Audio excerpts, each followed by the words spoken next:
Vous écoutez Kourouglou, un livre écrit par George Sand et lu par la voix modélisée de Guy Nadon. Préface. Avez-vous lu Baruch? Peut-être, mais vous n'avez pas lu Kourouglou. Lecteur, que lisez-vous donc? Quoi, vous n'avez pas lu Kourouglou?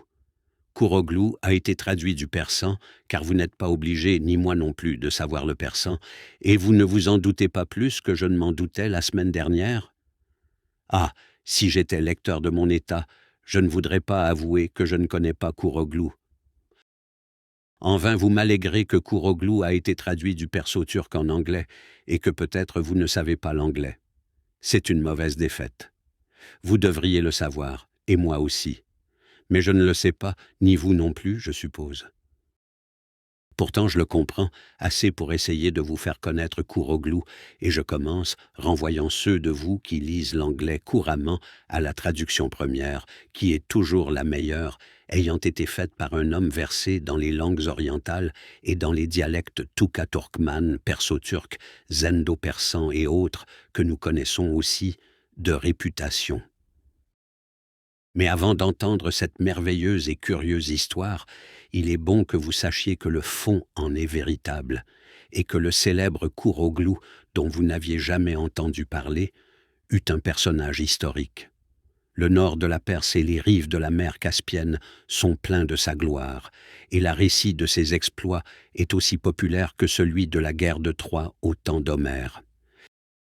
Il est vrai qu'un Homère a manqué à notre héros jusqu'à ce jour, et qu'il a fallu la patience, la curiosité et le génie investigateur d'un Européen pour rassembler, résumer et coordonner les interminables fragments que les rhapsodes orientaux débitent aux oreilles ravies et enflammées de leurs auditeurs.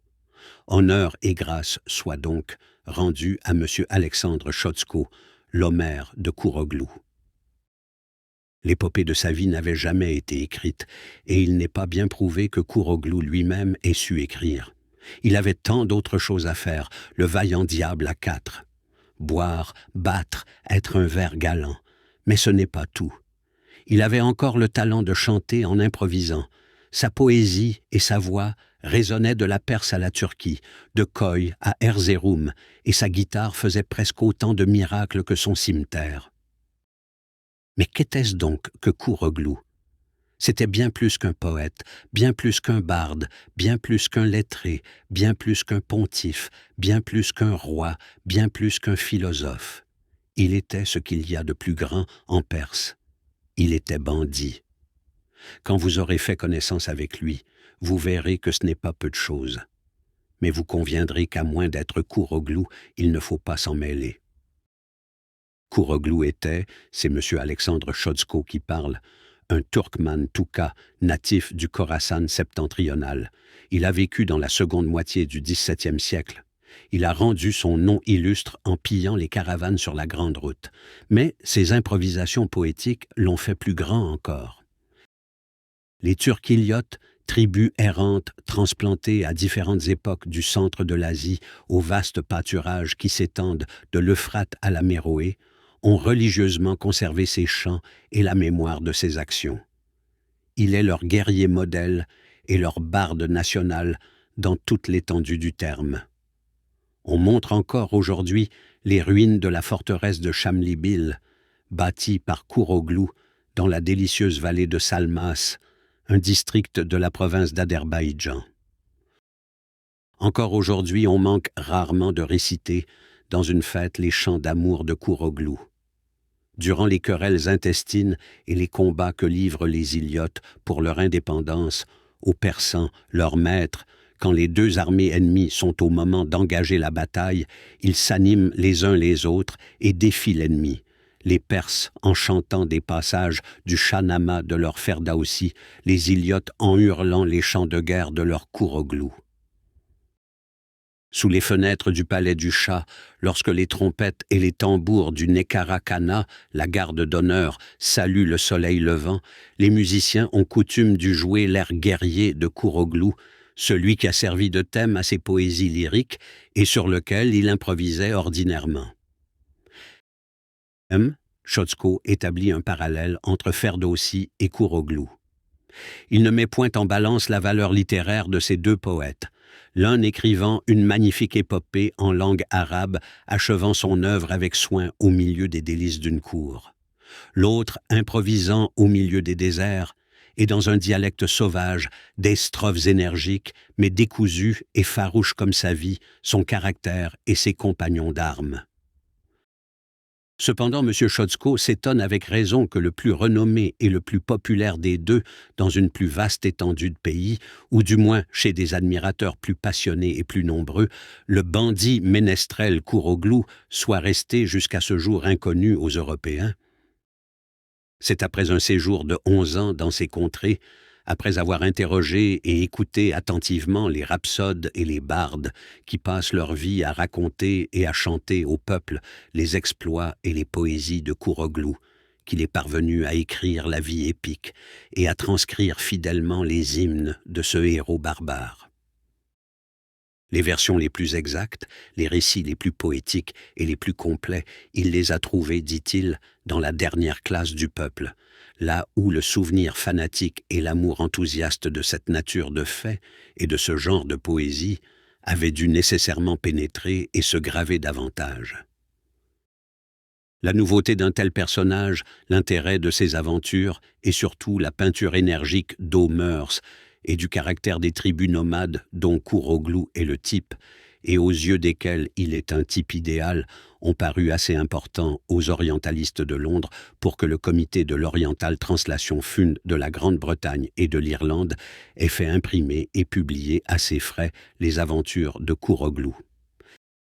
Cette épopée, jointe aux chants des peuples qui habitent les rives de la mer Caspienne, chants populaires des Kalmouks, des Tatars d'Astrakhan, des Perso-Turcs, des Turkmanes, des Gilani, des Highlanders Rudbar, des Taulish et des Mazenderams, forment un beau volume sous ce titre, Specimens of the Popular Poetry of Persia. As found in the adventures and improvisations of Kouroglou, the bandit menestrel of northern Persia, and in the songs of the people inhabiting the shores of the Caspian Sea, orally collected and translated with philological and historical notes by Alexander Chodzko, Eski. Cette publication n'est pas, en effet, importante au seul point de vue de l'amusement et de l'intérêt épique. Ce n'est pas seulement un héros de l'Arioste que la Perse nous révèle, c'est toute une histoire de mœurs, c'est tout un génie national que Kouroglou. C'est le nomade dans toute sa poésie plaisante et terrible. C'est le guerrier asiatique dans toute son exagération fanfaronne. C'est le brigand de la Perse dans toute sa ruse, dans toute sa férocité et dans toute son audace. Kouroglou est cruel, ivrogne, glouton, libertin. C'est le plus grand pillard et le plus grand vantard que nous ayons jamais rencontré, même chez nous, où ses qualités sont si fort répandues par le temps qui court. Il est entreprenant, vindicatif, insatiable de richesse et de plaisir, fourbe, brutal et impitoyable dans la colère. Il n'en est pas moins l'idole de ses compagnons et de leur nombreuse postérité. Ses peccadilles ne le rendent que plus aimable. Les femmes en sont folles, et les enfants rêvent de lui, non comme d'un croque-mitaine, mais comme d'un Tancrède ou d'un Roland. Tandis que le Rustem de Ferdowsi est un vrai chevalier, fidèle à son prince ou prosterné devant son dieu, Kouroglou ne connaît guère d'autre dieu que lui-même et n'est fidèle qu'à son propre serment. À cet égard, il affiche une loyauté et une générosité qui ne sont point sans grandeur et sans danger, vu la mauvaise foi des ennemis qui le poursuivent. Une seule trahison déshonore sa vie, mais il la pleure amèrement, et le remords lui inspire le plus beau de ses chants de douleur.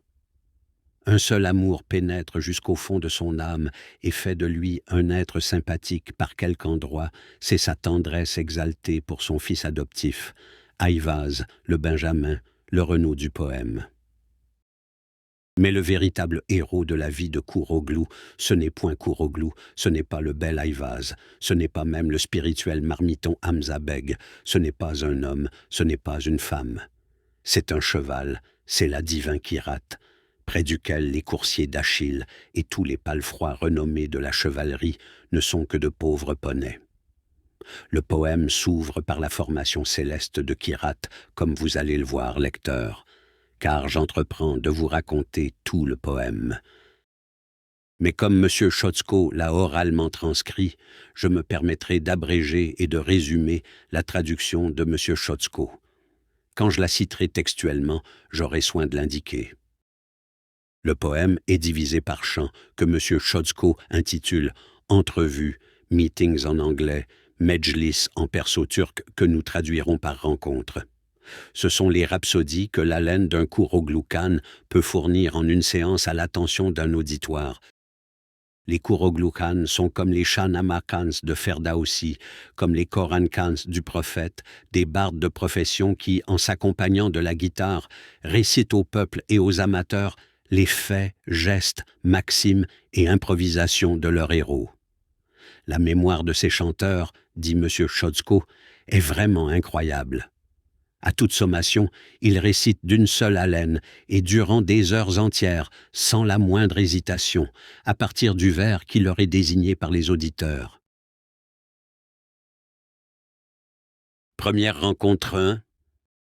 Kouroglou était un turcomane de la tribu de Touka. Son véritable nom était Roushan et celui de son père Mirza Seraf. Ce dernier était au service du sultan Murad, gouverneur d'une des provinces du Turkestan, en qualité de chef des haras de ce prince. Un jour que les cavales paissaient dans les prairies qui s'étendent le long du Jaïoun, l'Oxus, un étalon sortit de la surface des eaux, gagna la rive, courut vers la troupe des cavales, et après s'être accouplé à 2 d'entre elles, il se replongea dans le fleuve, où il disparut pour jamais.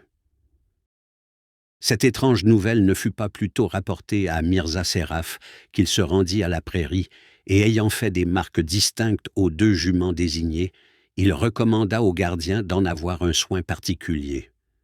Puis, de retour chez lui, il consigna sur ses livres les détails de l'apparition de l'étalon et enregistra la date précise de cet événement. On sait qu'une jument donne toujours naissance à son poulain étant debout. Quand le terme fut arrivé, Mirza Seraf, qui était présent à leur naissance, reçut les jeunes poulains dans le pan de sa robe afin qu'ils ne fussent point blessés par leur contact avec la terre.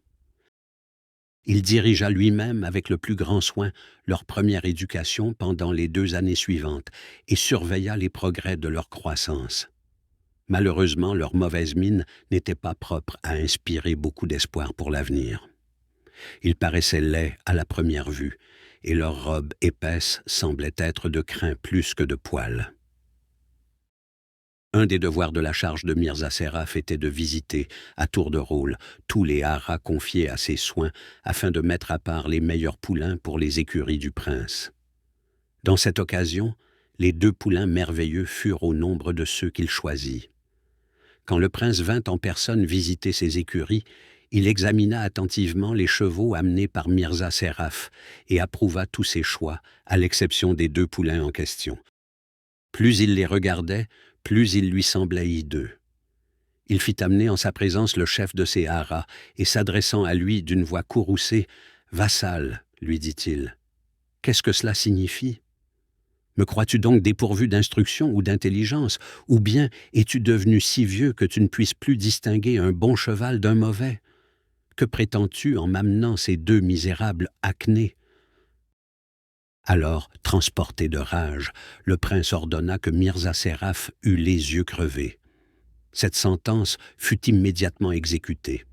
Un fer rouge fut appliqué sur le globe des yeux de l'infortuné Mirza, qui fut ainsi privé pour jamais de la lumière. Aveugle et désolé, il fut reconduit dans sa maison. Son fils unique, Roushan, jeune homme de 19 ans, étudiait alors à l'une des écoles de la ville. Aussitôt qu'il eut appris le châtiment infligé à son père, baigné de larmes, il accourut vers lui. « Ne pleure pas, mon fils, » lui dit le vieillard, qui était un des plus habiles astrologues de son siècle. « J'ai examiné ton horoscope, et ma science infaillible m'a découvert que tu deviendrais un héros célèbre. Tu vengeras mes souffrances sur la personne de l'injuste tyran qui me les a infligées. Va à l'instant voir le prince et parle-lui ainsi. « Seigneur, tu as fait crever les yeux de mon père à cause d'un poulain. Sois miséricordieux et fais-lui présent de l'animal. Sans cela, mon pauvre père, qui est vieux et aveugle, n'aura pas de cheval à monter pour se rendre à la distribution des aumônes qui se font dans ton palais. » Rushan fit ainsi qu'il lui avait été dit. Le prince, dont la colère avait eu le temps de se calmer, accorda au jeune homme la permission d'entrer dans ses écuries et de prendre celui des 2 poulains condamnés qui lui plairait le mieux. Rushan choisit celui qui était gris, parce que son père lui avait dit que la jument qu'il avait portée était d'une plus noble race que l'autre. De retour à la maison avec le don du prince, Rushan reçut de son père l'ordre de creuser un souterrain. « Il nous servira d'écurie, » lui dit celui-ci. « Fais-y 40 stalles, et entre chaque stalle tu feras un réservoir pour l'eau. Par la combinaison d'un certain nombre de ressorts, dont je t'enseignerai l'usage, l'orge et la paille seront distribués en temps convenable à notre poulain, qui mangera sa ration sans l'assistance d'un palefrenier. L'eau lui arrivera de la même manière en temps convenable. Tu maçonneras soigneusement la porte et jusqu'aux moindres fentes de l'écurie, car il est indispensable que notre cheval demeure seul durant 40 jours, et que ni l'œil de l'homme ni les rayons du soleil ne viennent le troubler dans sa solitude. » Les instructions du père furent exécutées par le fils avec la plus scrupuleuse fidélité. Le poulain fut introduit et enfermé dans sa nouvelle demeure. Il y avait déjà 38 jours qu'il y demeurait, caché à tous les regards, lorsqu'au 39e, la patience de Rushan fut épuisée. Il s'approcha de l'écurie, et ayant fait un trou de la grandeur de l'œil, il commença à regarder dans l'intérieur. Le corps entier du poulain lui apparut brillant et resplendissant comme une lampe, mais la lumière qui en jaillissait s'affaiblit instantanément, et puis s'éteignit comme par l'effet du simple regard de Rushan. Il eut peur, et, refermant précipitamment la petite ouverture, il retourna vers son père, auquel il ne dit rien de ce qui était arrivé. Le lendemain, juste à l'heure où venait d'expirer le 40e jour de la claustration du poulain, Mirza dit à son fils « Le temps est accompli, allons chercher notre cheval et commençons à le dresser. » Ils furent ensemble à l'écurie, l'aveugle commença à tâter. La robe de l'animal, il promena sa main sur la tête et sur le cou, sur les jambes de devant et sur celles de derrière, comme s'il eût cherché quelque chose, et tout à coup il s'écria « Qu'as-tu fait, malheureux enfant ? Il eût mieux valu pour moi que tu fusses mort dans ton berceau, pas plus tard qu'hier tu as laissé la lumière tomber sur le poulain. Tu as deviné juste, mon père, mais comment as-tu fait pour découvrir cela? Comment j'ai fait? Ce cheval avait des plumes et des ailes qui ont été brisées par suite de ton imprudence. » À ces mots, le cœur de Rushan fut rempli d'amertume, et il tomba dans une profonde tristesse. Mirza lui dit alors « Ne perds pas courage, nul cheval vivant ne pourra jamais approcher de la poussière que soulèveront les pieds de ce coursier. » Ayant dit ainsi, l'aveugle enseigna à son fils à sceller le poulain avec une selle de feutre, et lui prescrivit de le dresser de la manière suivante. Tu le feras trotter pendant les 40 premières nuits sur les rochers et dans les plaines pierreuses, et pendant les 40 nuits suivantes dans l'eau et les marécages. Quand ceci fut accompli, Mirza Seraf mit son cheval au galop, qu'il soutint admirablement, soit en avant, soit à reculons. L'éducation du noble animal ayant été ainsi complétée, il commença à s'occuper de celle de son fils. « Monte ton cheval, lui dit-il. Fais-moi place derrière toi, et traversons l'Oxus. » Pendant qu'il s'amusait ainsi, le vieillard expérimenté initiait son fils à tous les stratagèmes de l'art de l'équitation et du métier des armes. « C'est bien, dit-il un jour à Rushan, je suis content de toi. Mais il nous reste encore une chose à faire. Notre prince vient quelquefois chasser sur les bords de l'Oxus. C'est là que tu l'attendras. La première fois que tu le verras venir de ton côté, revêt toutes les pièces de ton armure et monté sur ton cheval, va hardiment à la rencontre du tyran. Alors tu lui diras ces mots, « Prince injuste et cruel, contemple le cheval à cause duquel tu as fait crever les yeux de mon père, regarde bien ce qu'il est devenu et meurs d'envie. » Rushan obéit fidèlement à l'ordre de son père, La première fois qu'il aperçut le prince prenant le plaisir de la chasse sur les bords de l'Oxus, il revêtit son armure et courut droit à lui. Le prince, émerveillé de la beauté peu commune du cheval, aussi bien que de la noble apparence du cavalier, dit à son vizir « Quel est ce jeune homme ?» Rouchan, invité à s'approcher du prince, ne manqua pas de lui répéter d'une voix ferme et menaçante le discours que son père lui avait enseigné, et il ajouta: Nous espérons que vous avez apprécié cet aperçu. Pour continuer à écouter ce livre audio sur Google Play Livres, utilisez le lien dans la description de la vidéo.